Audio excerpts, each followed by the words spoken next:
ये नमस्कार दोस्तों, आज आप लोगों के सामने जो है क्लास 8 का लेसन 3 जिसमें 3.2 में चतुर्भुज दिया गया है। वो चतुर्भुज कितने प्रकार के होते हैं, चतुर्भुज के हर एक डिफिनेशन उनके 3.2 में जितने सवाल हैं वो सारे हल करवाएंगे अच्छी तरह से, और उसका थ्योरी क्या होता है अच्छी तरह से जानेंगे।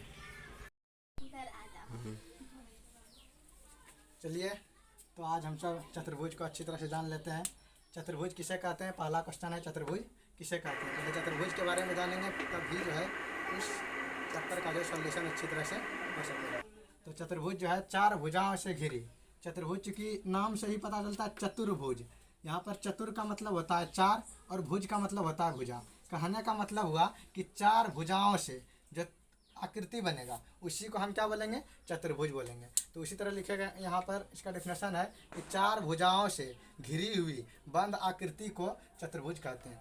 यहाँ तक समझने में कोई परेशानी नहीं हुई होगी, क्योंकि चतुर्भुज नाम से ही पता चलता है, क्योंकि चार भुजा है, चार भुजाओं से घिरी हुई आकृति है और चूँकि वह आकृति बंद होना चाहिए, इसीलिए यहाँ पर क्या है, चार भुजाओं से घिरी हुई बंद आकृति को चतुर्भुज कहते हैं। जिसका एग्जाम्पल कुछ इस प्रकार है, ये सारा को हम चतुर्भुज बोल सकते हैं, और इस प्रकार का कई आकृति हो सकता है जो चार भुजाओं से घिरी हो। इस तरह चतुर्भुज में जो है एक मुख्य पॉइंट है वीवीआई जो बहुत इंपॉर्टेंट है। इसमें क्या है कि चतुर्भुज के अंतःकोण, इसका जो ये चारों अंतःकोण है, इस चारों कोण को अंतःकोण कहा जाता है। चतुर्भुज के इस चारों कोण को अंतःकोण कहा जाता है। क्या तुम लोग को समझ में आ रहा है? सर।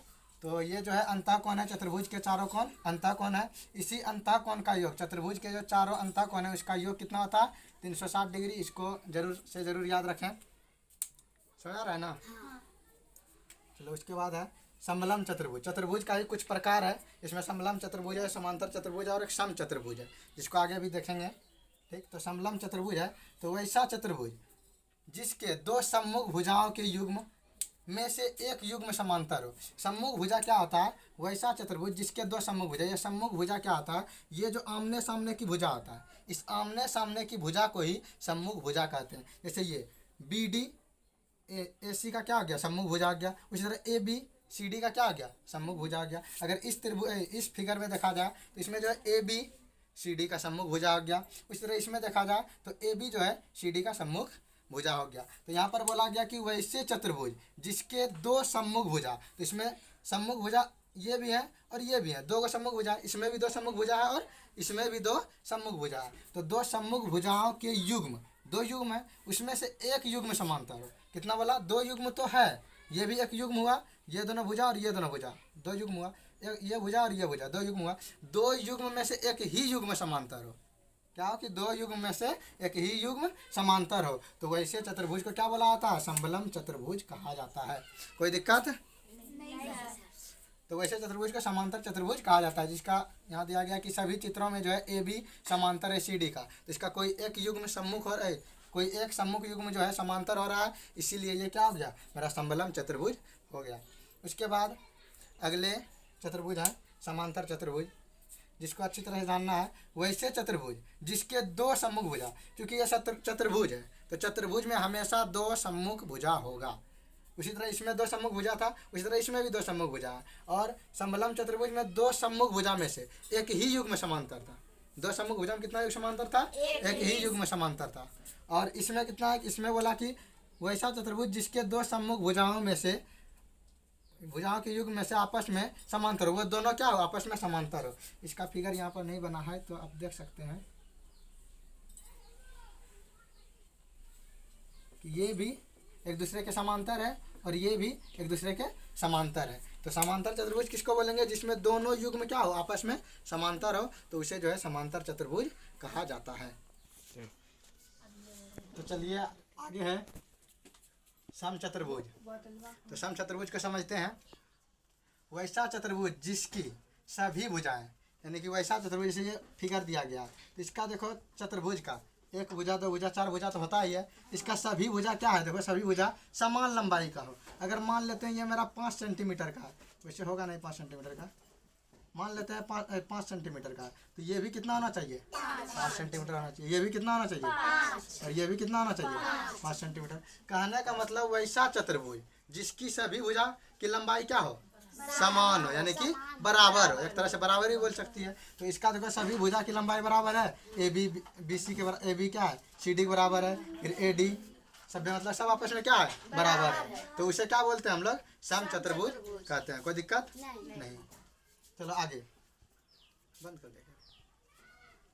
कुछ समचतुर्भुज के सभी भुजा आपस में क्या होते हैं बराबर होते हैं। अभी हम तुरंत यहाँ पर से डिफिनेशन से देखें कि समचतुर्भुज की सभी भुजाएं क्या होती है आपस में बराबर होती है। तो उसी को कुछ पॉइंट वाइज लिखे हैं। इसके सभी कोण भी आपस में बराबर होते हैं। इसके सभी कोण भी क्या होगा आपस में बराबर होगा। उसी तरह इसके आमने सामने की भुजा भी समांतर होगी। तो ये देखो ये भुजा आमने सामने को ही भुजा को ही क्या बोलते हैं हम लोग सम्मुख युग्म बोलते हैं। क्या बोलते हैं सम्मुख युग्म, जो कि पिछले सवाल में था। तो इसको हम देख सकते हैं कि ये दोनों आमने सामने की भुजा क्या है समांतर है। तो ये भी आमने सामने की भुजा क्या है समांतर है। उसके बाद है आयत। आयत भी एक प्रकार का चतुर्भुज है। वर्ग भी एक प्रकार का क्या है चतुर्भुज है। अभी आयत पढ़ रहे हैं, फिर आगे वर्ग भी पढ़ेंगे। तो चलो देखो आयत वैसा चतुर्भुज जिसके आमने सामने की भुजा क्या हो समांतर हो। जैसे हम इसमें देखें समचतुर्भुज में क्या देखें कि आमने सामने की भुजा समांतर था उसका गुण में। उसी तरह आयत का भी क्या आता है कि आमने सामने की भुजा समांतर होता है। लेकिन आयत में एक कंडीशन होता है कि इसका जो है प्रत्येक कोण क्या होगा एक समकोण होगा। प्रत्येक कोण क्या होगा एक समकोण होगा। तो देखो यहाँ आयत में क्या था कि सभी कोण का हम समकोण से दर्शा दिए। ठीक, तो यह एक आयत का चित्र हो गया। इसको क्या बोलते हैं हम आयत बोलते हैं। क्या बोलते हैं आयत। आयत का सभी कोण क्या होता है समकोण होता है। क्या होता है समकोण। इसका सभी भुजा आमने सामने की भुजा क्या होगा समांतर होगा। क्या होगा समांतर होगा। चलिए इसके बाद लास्ट चतुर्भुज है वर्ग, जिसको अच्छी तरह से जानेंगे। वर्ग क्या होता है जैसा फिगर में दिखाया गया है, यही वर्ग है एक तरह का। यह क्या है वर्ग है। ठीक है, तो वर्ग किसे कहते हैं वैसा चतुर्भुज जिसके सभी भुजा आपस में बराबर हो। तो तुम सब यहाँ मतलब कि आप लोग यहाँ पे फिगर में भी देख सकते हैं कि ये भुजा और ये भुजा चारों भुजा आपस में देखने में कैसा लग रहा है बराबर लग रहा है। उसी तरह अगर हम इसका मान देते हैं 5 सेंटीमीटर तो ये भी कितना होगा 5 सेंटीमीटर, ये भी कितना होगा 5 सेंटीमीटर, ये भी कितना होगा 5। क्योंकि बोला गया डिफिनेशन से कि इसका सभी भुजा आपस में क्या होंगे बराबर होंगे, इसीलिए इसका सभी भुजा आपस में क्या होंगे बराबर होंगे। और इसके प्रत्येक अंतःकोण पीछे बता चुके थे कि ये जो इसके आकृति के अंदर जो कोण बनता है, आकृति के अंदर जो कोण बनता है उस कोण को हम क्या बोलते हैं अंतःकोण। तो इसका जो प्रत्येक अंतःकोण का मान होगा वह क्या होगा समकोण होगा। समकोण कहने का मतलब 90 डिग्री। समकोण कहने का मतलब 90 डिग्री, यानी कि वर्ग का जो सभी अंतःकोण होगा समकोण होगा। वह क्या होगा समकोण। कहने का मतलब 90 डिग्री का होगा। तो उसको हम क्या बोलेंगे वर्ग बोलेंगे। अब आगे जो है अभी 3.2 ये तो सिर्फ थ्योरी था। थ्योरी पढ़ेंगे तभी जो है कोई भी चैप्टर अच्छी तरह से समझ में आएगा। अभी थ्योरी पढ़ लिए, अभी जस्ट देखेंगे कि चैप्टर जो प्रश्नावली 3.2 पढ़ाएंगे जो आपको अच्छी तरह से समझ में आएगा, क्योंकि आप थ्योरी पढ़ चुके हैं। थ्योरी जब कोई भी पढ़ लेता है, कोई भी सब्जेक्ट का जो है कोई भी चैप्टर का थ्योरी में होता, अगर थ्योरी समझ में आ गया तो इसका ऐसा कोई भी क्वेश्चन नहीं है जो कि आसानी से डील नहीं होगा, आसानी से वह बन सकता है। तो चलते हैं 3.2 पे प्रश्नावली 3. इस तरह से 3.2 का पहला सवाल है, देख सकते हैं आप लोग अपने बुक में। समलंब चतुर्भुज ABCD जो आपके सामने है ABCD, ठीक, जिसमें कोण A 100 डिग्री है। तो यहाँ पर कोण A कितना डिग्री है 100 डिग्री है। उसके बाद कोण B देख सकते हैं कितना 110 डिग्री है।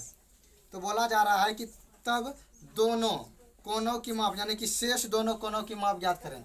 ये जो कोण है इसका माप निकालना है और ये जो कोण है इसका माप निकालना है। तो हम लोग जानते हैं कि जब भी समांतर भुजा होता है, जब भी दो समांतर भुजा होता है या फिर समांतर चतुर्भुज में क्या होता है कि इसके जो आसन्न कोण होते हैं, इसके जो आसन्न कोण होते हैं, ये आसन्न कोण इसको बोला जाता है आसन्न कोण, यानी कि सामने के कोण को आसन्न कोण। ये भी कोण और ये भी कोण, ये दोनों क्या है आसन्न कोण। ये दोनों क्या है आसन्न कोण। हम देख सकते हैं कोण A और कोण D आपस में आसन्न कोण है। कोण B और कोण C आपस में क्या है आसन्न कोण है। आसन्न कोण किसको बोलते हैं कि आसन्न भुजाओं पर बने कोण, आसन्न भुजाओं पर बने कोण। जैसे देखो ये दोनों भुजा पर ये कोण बना, ये दोनों भुजा पर ये कोण बना। तो यहाँ पर आसन्न कोण जो है आसन्न कोण का योग कितना होता है 180 डिग्री। कितना होता है 180 डिग्री। याद रखना है कि समांतर चतुर्भुज में जो है आसन्न कोण का योग एक समपूरक कोण होता है, अर्थात 180 डिग्री होता है। हम यहाँ पर लिख सकते हैं कि समांतर चतुर्भुज के आसन्न कोणों का योग संपूरक आसन्न कोणों का योग संपूरक कोण होता है। तो यहाँ पर हम जाने कि समांतर चतुर्भुज के दोनों कोणों का योग क्या होता है?